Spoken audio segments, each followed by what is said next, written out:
Terus orang tua saya kebetulan pengusaha, Pak. Nah, beliau merintis usaha dari nol sih. Pengusaha apa tuh, Pak? Dulu namanya Alas Arum. Alas Arum dulu namanya. Itu orang tua saya lama berkecimpung di supermarket.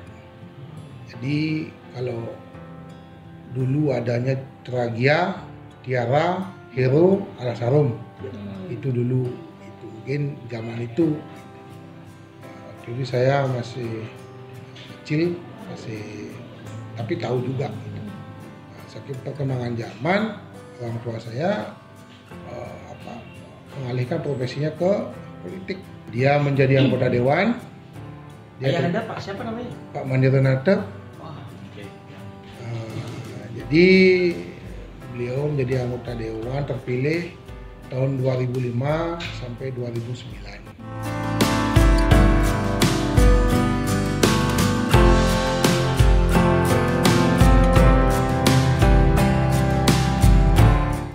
Saya lahir di Badung tanggal 9 bulan 9 1988 di Banjar Tegak Gerobokan.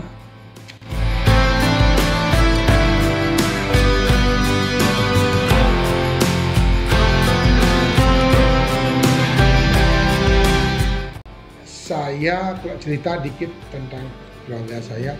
Ayah saya satu, ibu pertama itu ibu tiri itu satu. Saya ibu kandung saya nomor 2. Terus ibu saya yang ketiga itu dari Tabanan juga. Nah, ini ada kisahnya, bukan bapak saya pencinta wanita, bukan Pak. Karena ini ada kisah. Kenapa ada kisah? Karena saya bapak 12 tahun tidak memiliki anak, menikah dengan ibu pertama. 12 tahun menikah tidak ada anak. Terus yang kedua nunggu, berarti dari 12 tahun itu ibu saya masih bayi kalau nggak salah itu. Karena ibu saya diambil sama bapak saya umur 17 tahun. Jadi 17 dikurangin 12 ya segitulah pada saat ayah nikah, dia masih kecil itu ibu saya.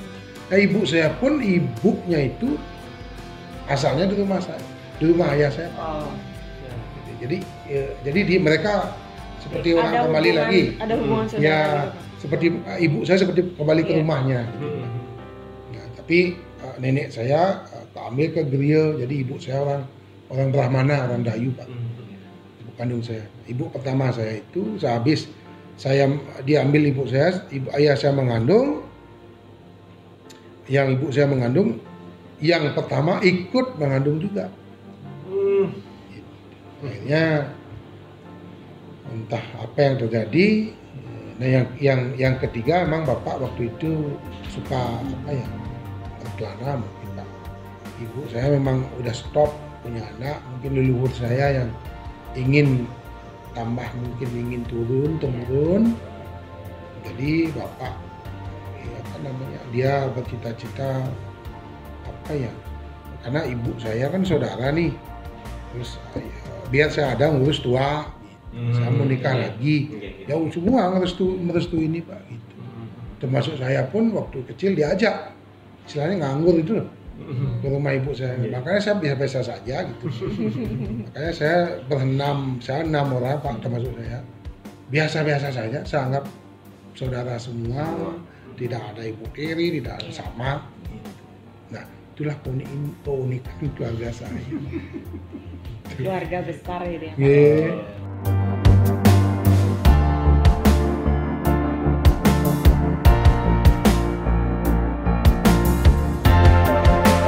Ya, masa kecil saya diajari sama ayah saya untuk ikut membantu lah. Tapi ayah saya didikannya keras.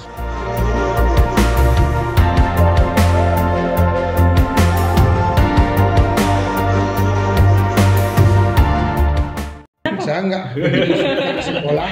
Ya, saya terus aja, saya nggak begitu suka sekolah. Tapi saya suka mengikuti karirnya ayah pedagang. Oh gitu, dari SD? Dari SMP. Jadi saya hampir 2 kali lah pindah sekolah Pak. Gara-gara apa namanya, saya Karena nakal ya. nakal Pinter. jualan, karena saya senang jualan Pak. Atau jangan-jangan Ya. kalau Bapak sangat pintar ini. Enggak benar, saya seperti itu. Jadi SMA kelas 3 saya baru apa namanya, baru konsentrasi karena takut tidak lulus. Jadi kita betul-betul konsentrasi belajarnya selang 1 tahun Pak. Nah, Supaya bisa lulus saja Pak. supaya bisa lulus, karena ayah saya bilang kalau kamu bisa dagang, kalau kamu tidak lulus sama aja dengan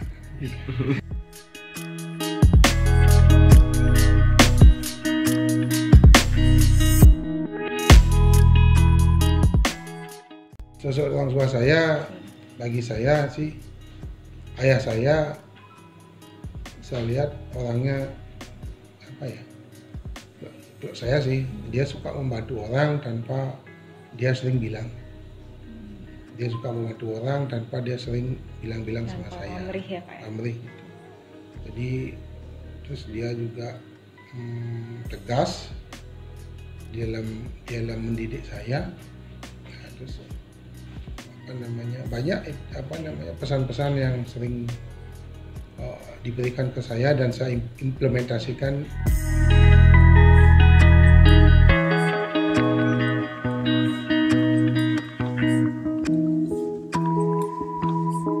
Kadang pesannya beliau bilang sama saya, kamu tidak punya banyak warisan, kamu cuma saya kasih ilmu untuk melanjutkan di dagang. Jadi kamu harus belajar, fight, menghadapi hidup yang semakin hari semakin susah. Kalau kita tidak kuat menghadapi hidup, kamu tidak akan bisa menghadapi, karena keluarga besar rumah saya kalau bilang ketegangan itu gede gitu, artinya gimana? Saya harus, ayah saya bilang kamu harus bisa menghadapi cobaan hidup ini sih, karena ayah sangat besar cobaan hidup saya di rumah ini, jadi saya ditekankan di sana.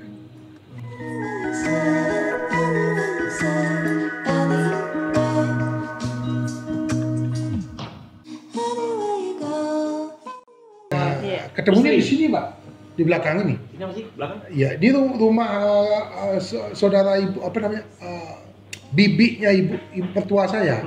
Kesini Berarti masih ada kami. hubungan saudara Pak? Dari yang punya toko ini, kenapa saya? Nah itulah anehnya Pak. Ayah saya buat wine shop di sini. Saya ketemu istri di sini Pak. Istri saya juga artinya dipanggil sama orang tua saya, diajak ngobrol gitu. Mungkin orang tua saya yang udah klik, mungkin nggak tahu saya. Karena istri saya itu orang tua saya yang nyari Pak, bukan saya.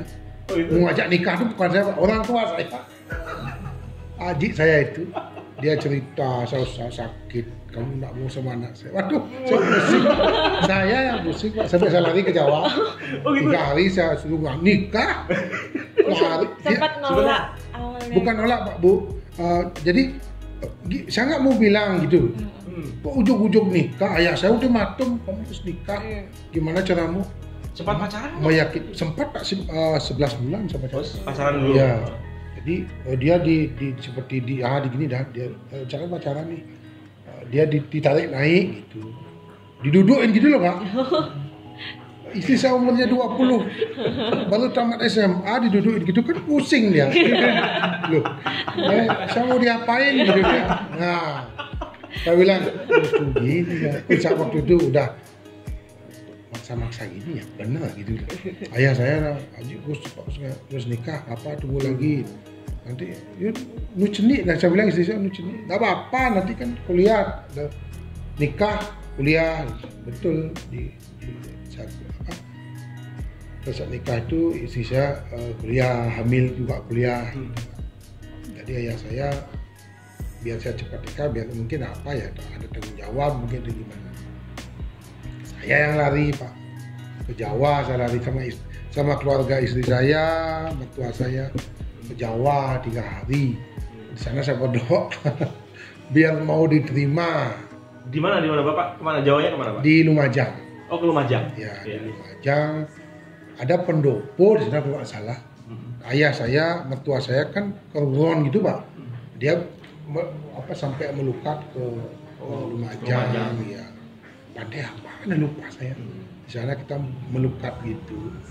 Jadi saya juga ikut melukat. Dan di sana saya belum sempat bayar kaul saya ke sana Pak. Belum. Sampai sekarang? Sampai sekarang belum. Iya. Tapi saya masih ingat.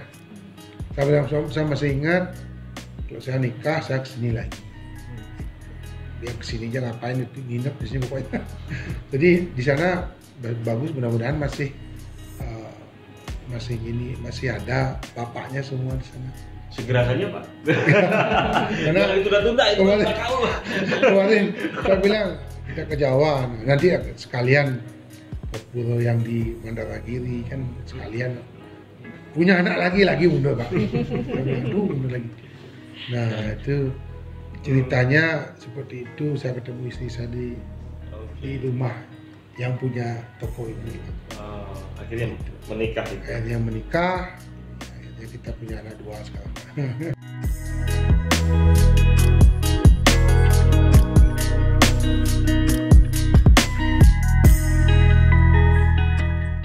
Nah, pada saat itu saya cerita dikit Pak. Saya punya uang 50.000 aja.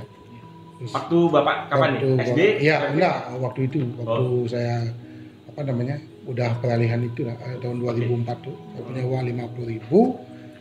Malam minggu besoknya Pak. Terus uang saya hilang uang saya. Terus ceritanya saya mohon nih saya punya satu pura yang di Beji, sekarang ada saya namain Beji. Di Belasa Beji itu, Taman Beji. Di sana saya nangis Pak. Nangis ya, siapa saya mintain uang lagi. Jadi dari sana saya minta ke ibu saya. Ibu saya ke nenek saya yang di Rio. Kenapa saya tidak minta uang ke ayah? Karena saya takut dimarahin. Saya takut sekali kalau bapak saya marah. Takut saya. Apalagi bapak saya punya, tapi dia berusaha mungkin mendidik saya seperti itu Pak. Jadi pada saat saya bilang sama ibu saya nggak punya uang begini. Besoknya, kamu mau dagang lagi? Gitu deh gitu saya. Dagang apa? Saya bilang gitu. Nah mulailah kita dagang seperti ini Pak. Nah, jadi ibu saya punya teman di Jakarta namanya Pak Vijay Kumar Kundadas namanya Pak. Dia orang India tapi tinggal di Jakarta. Nah dia dulu pada saat Lasarum baik sekali sama ibu saya. Nah, pada saat Lasarum tidak ada, dia seperti orang lost kontak gitu. Lost kontak. Jadi pada saat itu ibu saya ada nomor HP-nya Pak Vijay. Jadi Pak Vijay, kamu mau nggak dagang wine Riesling? Itu pertama Pak. Gimana dagang gitu ya saya bilang gitu. Padahal basicnya ibu saya kan Lasarum itu Pak. Jadi akhirnya ibu mengiyak, ya coba Pak, tapi saya nggak ada modal segala macam, ya nggak apa-apa, saya kirimin dulu 10 box, dikirimin 10 box. Nah akhirnya di sanalah saya bergerak ke, kalau Pak tahu Bali Jaya di Kuta, ke sana saya jualan. Di pasar itu ya Pak? Ya, ke sana saya jualan Pak. Terus ke UD Lantina di Pulau Moyu, terus teman-temannya ibu lagi banyak sih. Jadi di sanalah berkembang, kita modal kita kembaliin, untungnya kita pakai operasional, makan segala macam. Mulai di sanalah saya menemukan semangat dalam diri saya.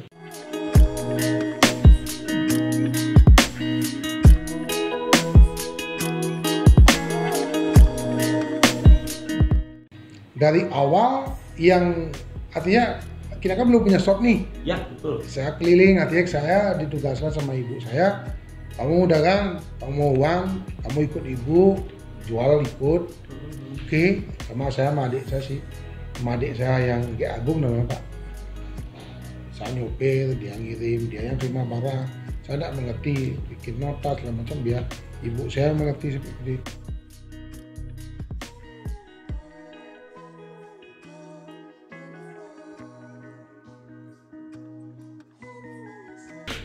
hikmahnya ya saya sekarang ini hikmahnya saya dapatkan sekarang ini. Oh, apapun pekerjaan orang staf saya tahu semua gitu loh Pak. Dan saya karena dulu mengalami. Ya, saya pernah nyopir, saya pernah gini.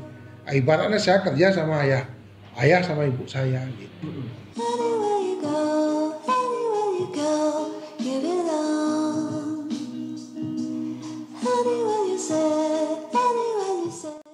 Nah dulu kan bapak saya bilang nanti kamu jangan kaget, nanti sekolahan besar itu akan dikalahkan oleh warung-warung yang kecil-kecil.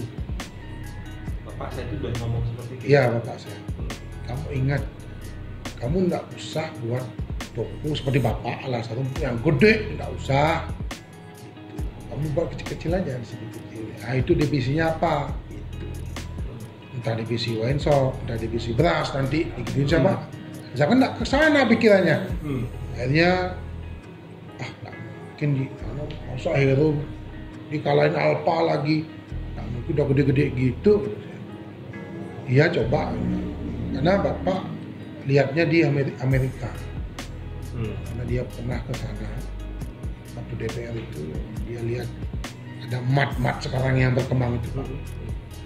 Mat. Jadi setiap banjar mungkin ada mat nanti satu. Dan benar sampai sekarang. Saya bilang, Pak benar kok? Iya benar, udah jauh, udah begitu. Wih, gimana cara pikir jauh gitu ya? Akhirnya saya di wine shop ini, saya juga mendalami juga online shop itu. Mungkin saya yang pertama untuk wine. Saya yang pertama 3 tahun yang lalu.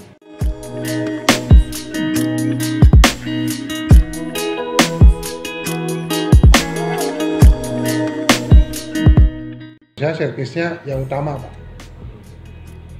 Sekarang orang belanja sedapat mungkin sekarang dikirim. Kalau orang nunggu lagi, nunggu atasan, ini asisten manajer, nunggu ini saya enggak. Nunggu persetujuan. Saya kasih kesempatan besar sama pasien saya, admin saya, untuk fight. Nggak boleh kamu menyia-nyiakan, satu botol pun nggak boleh disia-siakan. Kamu menyia-nyiakan satu botol, berarti kamu menyia-nyiakan jaringan kamu. Satu orang dia akan bicara. Menurut saya sih seperti itu. Nah itu ilmu inilah saya dapatkan dari ayah saya Pak.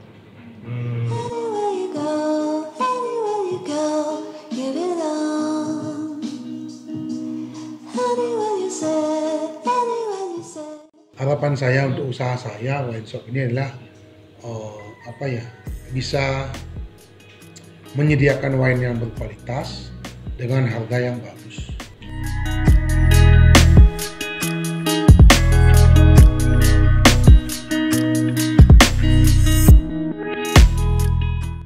Jadi saya membuat ide beras ini sebenarnya saya ingin membantu reseller banyak. Jadi kan sekarang ini saya banyak membantu, saya tidak menjual langsung ke konsumen. Saya tidak menjual langsung. Saya ingin para orang-orang yang dirumahkan atau dia ikut bisa memasarkan produk yang saya buat untuk menopang kehidupannya mereka. Jadi beras saya ini, anggap beras Pak ya, beras saya ini bisa menghidupi 3 lah. Pabriknya di pabrik, terus reseller saya, terus sama warung. Jadi 3 ini saya ingin membantu pure sebenarnya. Saya nggak nyari untung di beras saya Pak. Nah,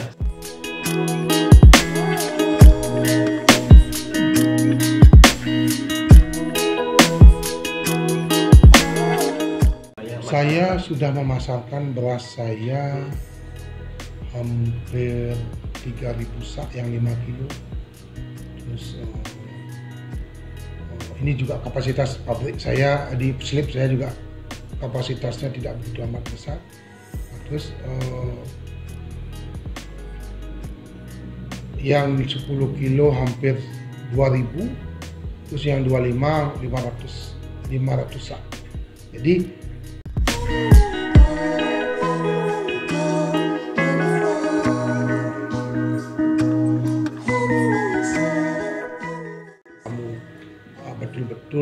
beras tanpa campuran.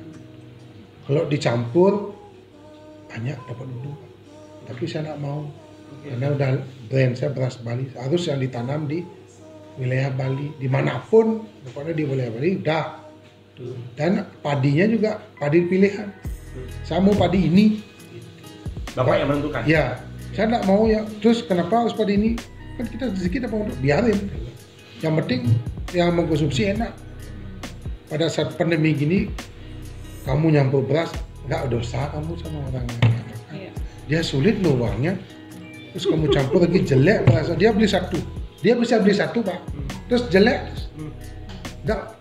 Nggak dosa kita ya. Bapak itu pertama. Iya.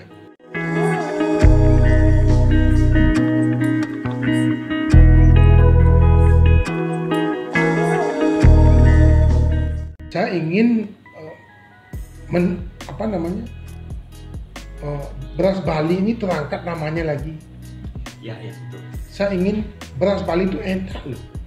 Beras Bali masa kejayaan itu tahun 90-an. Iya, beras Bali itu enak jika nih Pak, kita mau mengelolanya dengan baik. Dan di sanalah saya ingin ke depannya, saya ingin konsentrasi.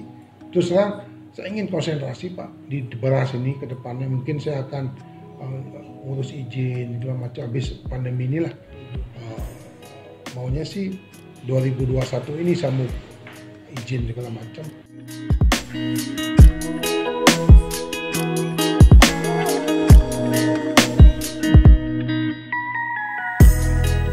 Jadi saya harap anak-anak muda, ayo kita berpikir yang zaman digitalisasi ini, zaman media sosial, zaman ini untuk membantu orang-orang yang perlu kita bantu.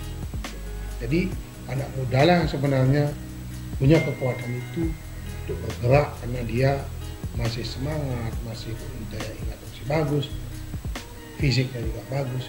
Kalau anak muda malah males-malesan ya bagaimana nanti ke depannya Bali ini